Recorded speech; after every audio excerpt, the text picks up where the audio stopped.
week, we recognize the unique role of Catholic schools in educating and passing along the faith to the next generation. In honor of the 49th annual Catholic Schools Week, Catholic schools across the U.S. will hold open houses, special masses, and a whole host of activities for students. And joining us tonight to discuss is Kelly Salomon, Director of Newman Guide Programs for the Cardinal Newman Society. Kelly, great to have you on with us. We're going to give you full bragging rights here. Tell us why celebrating Catholic education is so important. Great to be with you, Tracy. When Catholic education is done well, there is so much to celebrate. Catholic education should be all centered around Jesus Christ. Authentic Catholic education provides students with a strong Catholic community. It exposes them to the sacraments regularly, and it integrally forms students in mind, body, and soul for this life and the life to come. Unfortunately, many Catholics are in our public schools, and they're unaware of the growing dangers to Catholic students in public schools. Many public schools have embraced ideologies like gender ideology, and they're teaching and pushing views that are contrary to our faith, such as on marriage and the human person. A study came out just a few years ago that looked at American Catholic millennials who attended non-Catholic schools, and only 5% of them are still attending Mass weekly. That is just one other reason why it's so critical for the souls of our young people and the future of the Catholic Church that every Catholic experiences truly faithful Catholic education.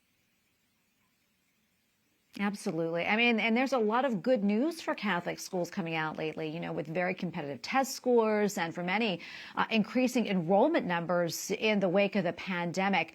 I want to get your take on another development, and that is the renewal of strong Catholic identity. Talk to us more about that, Kelly.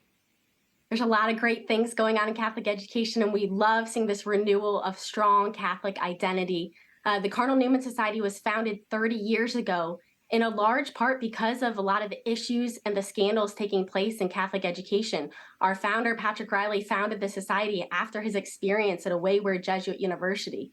So that's the bad news. But the good news is that in the last several years, the Cardinal Newman Society has worked with a growing number of Catholic school superintendents, principals, teachers, college leaders, parents who are so eager to provide students with an education grounded in the truth.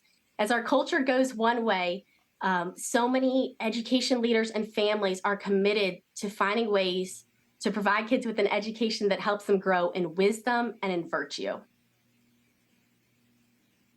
Kelly, we have probably about a minute or so left, but I'm curious. Can you quickly tell us about how the Cardinal Newman Society is helping to shape and also direct curriculum and policy standards for Catholic schools?